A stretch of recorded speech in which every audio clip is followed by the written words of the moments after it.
दोस्तों, आज की इस वीडियो में हम आपको मुंबई की एक ऐसी करामाती दरगाह की ज़ियारत कराएंगे जो कि मुंबई की CST रेलवे स्टेशन पर मौजूद है। इस दरगाह में आराम फरमाने वाले अल्लाह के वली के एक बहुत बड़ी करामत का वाक़िया जिसे आज की वीडियो में हम आपको बताएंगे। वीडियो को शुरू करने से पहले आप लोगों से एक छोटी सी गुजारिश है कि इस वीडियो को एक लाइक करके हमारे चैनल को सब्सक्राइब ज़रूर कर लीजिएगा, क्योंकि हम ऐसी ही प्यारी प्यारी वीडियो आपके लिए लाते रहते हैं। तो चलिए शुरू करते हैं आज की वीडियो। दोस्तों, हजरत बिस्मिल्लाह शाह बाबा रहमतुल्लाही अलैह की मज़ार महाराष्ट्र के शहर मुंबई के इलाके saint George CST railway station पर मौजूद है। आपका पूरा नाम हजरत सैयद बिस्मिल्लाह शाह कादरी रहमतुल्लाही अलैह है। आप आले रसूल हैं। आप मुल्क अरब से हिंदुस्तान तशरीफ लाए और महाराष्ट्र के शहर मुंबई के इलाके में सुकूनत पजीर हुए। आप बड़े ही परहेजगार आबिदो जाहिब थे। आप बड़े ही जलीलुल कद्र वली कामिल हैं। आपका आस्थाना मुबारक मुंबई के CST रेलवे स्टेशन पर प्लेटफार्म नंबर 15 पर मौजूद है। इसलिए लोग जब भी सफर करने के लिए जाते हैं तो आपकी बारगाह में इस अकीदत के साथ हाजिर होते हैं कि जब भी सफर के लिए निकले तो उनका सफर आसान हो और आपकी दुआ से उनका सफर खैरियत से हो। आप रहमतुल्लाही अलैह की करामात के बारे में ये मशहूर है कि जब हजरत बिस्मिल्लाह शाह रहमतुल्लाही अलैह अरब से हिंदुस्तान तशरीफ लाए और मुंबई में सुकूनत पजीर हुए तो आपने अपनी इबादतगाह एक दरख्त के नीचे बना ली, जहां आपने इबादतगाह बनाई थी। वहीं ट्रेन की पटरी लगाई जा रही थी। एक मर्तबा हजरत बिस्मिल्लाह शाह रहमतुल्लाही अलैह चाय बना रहे थे, जिसकी वजह से उसका धुआं उड़ रहा था और उस वक्त ब्रिटिश अंग्रेजों का जमाना था। वो लोग ट्रेन की पटरी लगा रहे थे। जब उन लोगों ने देखा कि दरख्त के नीचे से धुआं निकल रहा है तो वो लोग उस दरख्त के करीब गए तो देखा कि एक बुजुर्ग अल्लाह के वली चाय बना रहे हैं। तो उन लोगों ने उनको हटने के लिए कहा, क्योंकि उन लोगों को वहां पर पटरी बिछाने थी। लेकिन बिस्मिल्लाह शाह बाबा रहमतुल्लाही अलैह ने हटने से मना फरमा दिया तो अंग्रेजों ने उनको जबरदस्ती हटा दिया और अपना काम शुरू कर दिया। काम करते करते रात गुजरी तो सुबह देखा कि जो पटरी उन लोगों ने बिछाई थी वो उखड़ी पड़ी हुई थी। तो फिर उन लोगों ने काम शुरू कर दिया और पटरी को वापस बिछाने लगे। इसी तरह रात गुजरी। फिर दूसरे दिन सुबह देखा तो फिर से पटरी उखड़ी पड़ी हुई थी। फिर से वो लोग पटरी बिछाते और वो उखड़ जाती। जब ऐसे 3-4 दिन ऐसे मामला होता रहा तो वो लोग समझ गए कि हो ना हो ये करामत उस फकीर की है जो चाय बना रहे थे। तो वो लोग पटरी को हटाकर दूसरी जगह शिफ्ट किया और फिर बिस्मिल्लाह शाह बाबा रहमतुल्लाही अलैह की वो इबादत वाली जगह को छोड़ दिया, जहां आज आप रहमतुल्लाही अलैह की मज़ार पाक मौजूद है। तो दोस्तों, ये है अल्लाह के वलियों की शान कि उन्होंने अंग्रेज़ों को ये सबक सिखा दिया कि कभी भी अल्लाह के वलियों से ना उलझना। अल्लाह ताला उसके हबीब और हज़रत सैयद बिस्मिल्लाह शाह और तमाम औलिया और अहले बैत के वसीले से हम सबको मुकम्मल इश्क़ रसूल अता फरमाए। दोस्तों, इसके अलावा आज की वीडियो में हम आपको एक और करामाती दरगाह के बारे में बताएंगे, इसलिए इस वीडियो को आखिर तक देखते रहिएगा। दोस्तों, आपने तो बहुत सी करामात के बारे में सुना होगा, लेकिन आज हम आपके सामने एक ऐसी करामात पेश करने जा रहे हैं जिसका हर किसी को यकीन करना बड़ा मुश्किल है। जी हां, आज हम आपके सामने एक ऐसी करामात का तज़किरा करने जा रहे हैं जिसकी वजह से एक ट्रेन एक जगह रुक गई और आगे नहीं बढ़ रही थी। जी हां दोस्तों, ये करामत सैयद रहमतुल्लाह अलैह शाह उर्फ चुन बाबा की है। आपकी करामत के चलते एक ट्रेन अपनी जगह पर खड़ी हो गई, मानो वो बर्फ सी जम गई, आगे ही नहीं बढ़ रही थी। उस पर सफर करने वाले तमाम लोग परेशान हो गए। फिर कैसे ये ट्रेन आगे बढ़ी और कैसे हुई ये करामत, आइए आज की इस वीडियो में हम जानते हैं।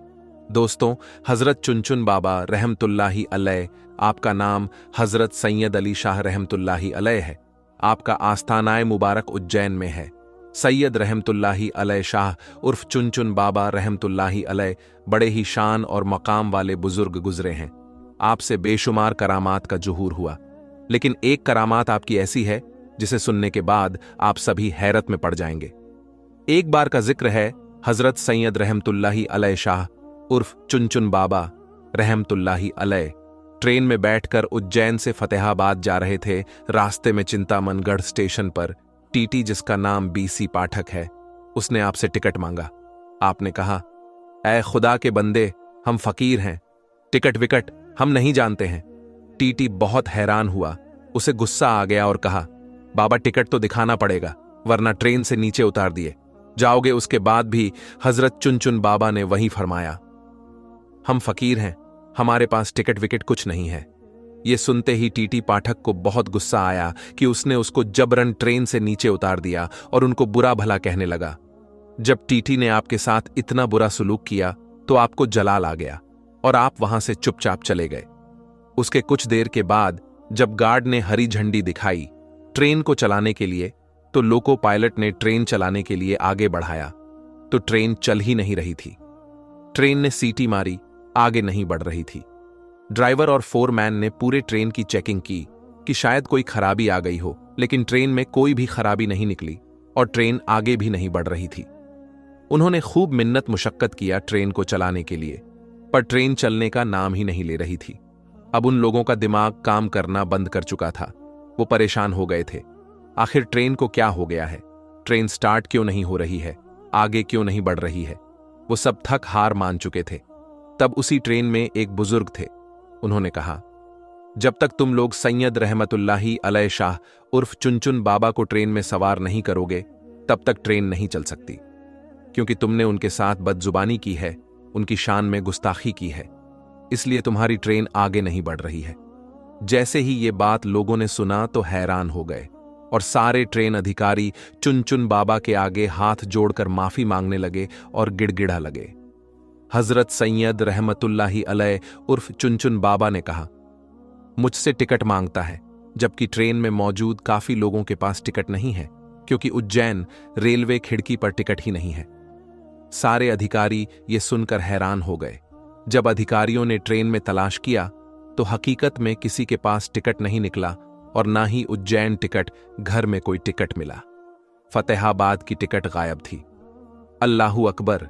ये करामत देखकर वो सारे लोग बहुत शर्मिंदा हुए और वो टीटी पाठक भी बहुत शर्मिंदा हुआ और वो लोग समझ गए हजरत रहमतुल्लाही अलैह शाह उर्फ चुनचुन बाबा बड़े ही करामात वाले हैं। जब उन्होंने सबकी चेकिंग कर ली तो आपसे आकर कहने लगे, आप हमें माफ कर दें, हमसे बहुत बड़ी भूल हो गई है, हमसे बहुत बड़ी गलती हो गई है। मेहरबानी करके हम पर रहम फरमाइए और आप ट्रेन में वापस सवार हो जाइए, ताकि सारे लोगों को सुकून हो जाए और हमारी ट्रेन फिर से आगे बढ़ सके। उसके बाद सैयद रहमतुल्लाही अलैह शाह उर्फ चुनचुन बाबा को उनके ऊपर रहम आ गया और आप रेल में वापस तशरीफ ले आए। जैसे ही आप ट्रेन में बैठ गए, ट्रेन वैसे ही आगे बढ़ने लगे। सुभान अल्लाह। दूसरे दिन टीटी पाठक को किसी वजह से नौकरी से निकाल दिया गया। टीटी को अपनी गलती का एहसास था। वो जानता था ये सब सैयद रहमतुल्लाही अलैह शाह उर्फ चुनचुन बाबा की शान में गुस्ताखी की वजह से हुआ है। उज्जैन शहर में ही हजरत मौलाना गयासुद्दीन चिश्ती उर्फ मौलाना मौज रहमतुल्लाही अलैह का मज़ार अक़दस है। उनके मज़ार के बाहर ही एक बुजुर्ग सूफी अब्दुल अजीज बाबा रहते थे, जो शरीयत, तरीकत, मारिफत व हकीकत के मंजिलों से आगाह थे। पाठक साहब भी कभी कभी अब्दुल अजीज बाबा के पास जाते थे। एक दिन पाठक साहब ने अब्दुल अजीज बाबा से कहा, सरकार, मुझसे एक गलती हो गई है। मैंने चुनचुन बाबा को ट्रेन से उतार दिया था तो मैं भी अपनी नौकरी से निकाल दिया गया हूं। अब आप ही मेरी मदद कीजिए। मेहरबानी, आप मेरी सिफारिश हजरत सैयद रहमतुल्लाही अलैह शाह उर्फ चुनचुन बाबा से कर दें, ताकि मेरी जिंदगी के रेल वापस पटरी पर आ जाए। हजरत अब्दुल अजीज बाबा को चुनचुन बाबा के जलाल का बखूबी इल्म था, जबकि उनका लक़्ब ताज़े मज़ार था। पहले वो तैयार नहीं हुए, मगर पाठक साहब के इसरार करने पर अब हजरत रहमतुल्लाही अल शाह उर्फ चुनचुन बाबा के पास जाने को तैयार हो गए। अब्दुल अजीज बाबा चुनचुन बाबा के पास गए और कहा, हुजूर, उसे अपनी गलती का एहसास है, ये अपनी नौकरी से निकाल दिया गया है, उसके बाल बच्चे अब क्या खाएंगे, ये मर जाएगा, आप उस पर रहम फरमाइए। हजरत चुनचुन बाबा बहुत ही रहम दिल थे, आपके अंदर रहम समाया हुआ था। आपने अपनी रहमत भरी नजर डाली और बोले, जाओ, इंशाअल्लाह कल ये बहाल हो जाएगा, यानी ये जो परेशान है कल वो हल हो जाएगा। और अब अल्लाह के वली ने फरमा दिया है तो वो होकर रहता है। दूसरे दिन टीटी पाठक को अपनी पोजीशन पर वापस बुला लिया गया और उसे नौकरी वापस मिल गई। सुभान अल्लाह। तो दोस्तों, देखा आपने हजरत सैयद अली शाह उर्फ चुनचुन बाबा की ये करामत, जिसके चलते एक ट्रेन अपने दर पर खड़ी रह गई। दोस्तों, अल्लाह वाले की शान बहुत बड़ी होती है, उनकी करामात बहुत बड़ी होती है। दोस्तों, इसी तरह का एक और वाकया एक अल्लाह वाले के साथ हुआ जब अल्लाह के एक नेक बंदे ट्रेन में सफर कर रहे थे। दोस्तों, अक्सर हम ट्रेन का सफर करते हैं और ये देखते हैं कि अगर ट्रेन के सफर के दौरान नमाज का वक्त हो जाए तो मुसाफिरों के लिए ये एक परेशानी का बाइस होता है कि वो किस तरीके से नमाज अदा कर सकते हैं, क्योंकि दोस्तों, सच्चा मुसलमान नमाज का पाबंद होता है और नमाज जरूर अदा करता है। आज हम आपको एक अल्लाह वाले का वाक्य सुनाएंगे। जब एक अल्लाह वाले ट्रेन में सफर कर रहे थे और जब उन्होंने ये नियत की कि मगरिब की नमाज का वक्त है और नमाज अदा कर ली जाए, तो फिर क्या हुआ? जब एक अल्लाह के वली ट्रेन से उतरकर नमाज अदा करने लगे तो अल्लाह पाक ने कैसे उनके लिए आसानियां पैदा कर दी कि ट्रेन अपनी जगह से नहीं बढ़ी और 1 इंच भी आगे ना चल सकी। ये सब कैसे हुआ और पूरा वाकया क्या था, आगे हम आपको वीडियो में बताएंगे। दोस्तों, जो शख्स अल्लाह पाक की इबादत करता है, नमाज की पाबंदी करता है, नमाज अदा करता है, तो अल्लाह पाक उसके लिए आसानियां पैदा कर देता है। लेकिन अगर कोई शख्स इस दुनिया के अंदर मग्न हो जाए, दुनिया की दौलत और आसानियों को तलाश करने के लिए भागता फिरे, तो अल्लाह पाक उसको इसी में थका देता है। और अगर वो शख्स अल्लाह की इबादत करे और वो तमाम काम करे जो अल्लाह को पसंद है, तो अल्लाह पाक उसे इस दुनिया की खुशियां और आसानियां भी अता करता है और आखिरत में भी उसके लिए बड़े इनाम का हिस्सा रख दिया जाता है। लिहाजा मेरे प्यारे दोस्तों, जो लोग खास तौर पर 5 वक्त की नमाज की पाबंदी करते हैं, वक्त पर नमाज अदा करते हैं और अपनी नमाज का दिखावा नहीं करते, तो अल्लाह पाक उन पर अपना खास कर्म कर देता है। उन लोगों को मुश्किलात से बचा लेता है और उन लोगों के लिए दुनिया और आखिरत दोनों में आसानियां पैदा हो जाती हैं। हम ऐसे कई वाक़ियात सुनते हैं कि वो लोग जो नमाज पढ़ रहे थे तो उन पर किसी जानवर ने हमला कर दिया या कोई मोजी जानवर उनके सामने आ गया, तो अल्लाह ने इसी नमाज की बरकत से उन लोगों को कैसे महफूज रखा। लेकिन प्यारे दोस्तों, आज जो वाकया हम आपके सामने पेश करने जा रहे हैं, ये एक अल्लाह वाले बुजुर्ग का है, जो ट्रेन का सफर इस नियत से कर रहे थे कि दीन इस्लाम की तबलीग की जाए और लोगों तक अल्लाह का पैगाम पहुंचाया जाए। उन्हें अल्लाह पाक की इबादत का दर्श दिया जाए और उन्हें बताया जाए कि वो वाहिद रब, जो तमाम जहानों को पैदा करने वाला, उन्हें पालने वाला और रिज्क अता करने वाला है। लिहाजा ये अल्लाह वाले बुजुर्ग इसी नियत से ट्रेन में सफर कर रहे थे और सफर के दौरान एक प्लेटफार्म पर यानी एक स्टेशन पर ट्रेन रुकी तो मगरिब का वक्त हो चुका था। इन अल्लाह वाले बुजुर्ग ने अपने साथियों के साथ ये मशवरा किया कि चूंकि ट्रेन तो स्टेशन पर रुकी है, लिहाजा हम यहां पर नमाज अदा कर लेते हैं, बजाय इसके कि ट्रेन के अंदर बैठकर जल्दी जल्दी में नमाज अदा की जाए। हम ट्रेन से उतरकर नमाज पढ़ेंगे और फिर अपने सफर को वापस शुरू कर लेंगे। लिहाजा ये अल्लाह वाले बुजुर्ग और इनके तमाम साथी ट्रेन से उतरे। इन तमाम लोगों ने वजू किया और एक तरफ नमाज मगरिब अदा करने लगे। जैसे ही फर्ज की अदायगी के लिए नमाज शुरू की गई तो दूसरी जानीब से ट्रेन ने अपना हॉर्न बजाना शुरू कर दिया, जिसका मकसद ये था कि ट्रेन अपने सफर को एक बार फिर से शुरू करने वाली है, यानी ट्रेन चलने वाली है। लेकिन दोस्तों, बहुत जल्द ट्रेन से हॉर्न की आवाज आना बंद हो गई। मामला यह हुआ कि ट्रेन का इंजन स्टार्ट नहीं हो रहा था। ट्रेन मास्टर और ट्रेन की टीम वाले इस पर बड़ा परेशान हुए कि बीच रास्ते इस प्लेटफार्म पर आकर ट्रेन रुक गई है और अब इसका इंजन भी स्टार्ट नहीं हो रहा है। लिहाजा फौरी तौर पर मैकेनिक को बुलाया गया ताकि तकनीकी मसले को देख लिया जाए। दोस्तों, ये बात याद रहे कि ट्रेन अपना हॉर्न बजाने के बाद अपने सफर को आहिस्ता आहिस्ता शुरू कर देती है और अगर कोई मुसाफिर प्लेटफार्म पर रह जाए तो ट्रेन कभी उसका इंतजार नहीं करती। लिहाजा तमाम मुसाफिरों को यह खबर और यह हिदायत पहले ही जारी कर दी जाती है कि जैसे ही हॉर्न की आवाज सुने तो फौरी तौर पर अपने डिब्बे पर यानी ट्रेन पर सवार हो जाए। दोस्तों, ट्रेन का हॉर्न तो बजना बंद हो चुका था, जबकि ये अल्लाह वाले और इनके साथी नमाज अदा कर रहे थे। मैकेनिक ने आकर ये बताया कि ट्रेन के इंजन में तकनीकी तौर पर कोई खराबी नहीं है, यानी ट्रेन का इंजन बिल्कुल ठीक है, ये स्टार्ट भी होना चाहिए और बिल्कुल चलना भी चाहिए। अब क्योंकि ये मामला मैकेनिक को भी समझ में नहीं आ रहा था, तो उसे रुखसत कर दिया गया, वापस भेज दिया गया। ट्रेन मास्टर बहुत परेशान था और इसी परेशानी के आलम में वो प्लेटफॉर्म पर टहल रहा था। उसने देखा कि एक तरफ कुछ लोग नमाज अदा कर रहे हैं, तो फौरन पूछने लगा कि ये लोग कौन हैं? क्या ये किसी ट्रेन का इंतजार करने वाले हैं या फिर इसी ट्रेन पर सफर करने वाले थे? ट्रेन मास्टर को बताया गया कि ये इसी ट्रेन पर सफर करने वाले थे, ये मगरिब की नमाज अदा करने के लिए ट्रेन से उतरे हैं। ट्रेन मास्टर किसी हद तक मामले को समझ गया और एक जानिब बैठकर इन लोगों को देखता रहा। जैसे ही अल्लाह वाले यानी इन बुजुर्ग ने नमाज मुकम्मल की, तो ट्रेन मास्टर खुद इनके पास गया और जाकर गुजारिश करने लगा कि ए अल्लाह वाले शख्स, मैंने आपको नमाज अदा करते देखा है। आप नमाज अदा करते रहे और उधर हमारी ट्रेन का इंजन बंद हो चुका है। मुझे ये लगता है कि शायद अल्लाह पाक ने आपकी इस नमाज को पसंद करके इस ट्रेन को आपके लिए रोक दिया है। अगर आप नमाज अदा कर चुके हैं तो बराहे कर्म आप इस ट्रेन पर सवार हो जाएं, ताकि हम सफर को दोबारा शुरू कर सकें। प्यारे दोस्तों, ये अल्लाह वाले बुजुर्ग अपनी नमाज मुकम्मल कर चुके थे, लिहाजा ये फौरी तौर पर ट्रेन के डिब्बे पर सवार हुए और अपनी सीट पर जाकर बैठ गए। दूसरी जानिब ट्रेन के ड्राइवर ने अब जैसे ही इंजन को स्टार्ट किया, तो इंजन फौरन स्टार्ट हो गया और इस ट्रेन ने अपने सफर को फिर से शुरू कर दिया। तो दोस्तों, ये वाकया पेश आया जब एक अल्लाह वाले ट्रेन से उतरकर नमाज अदा करने लगे।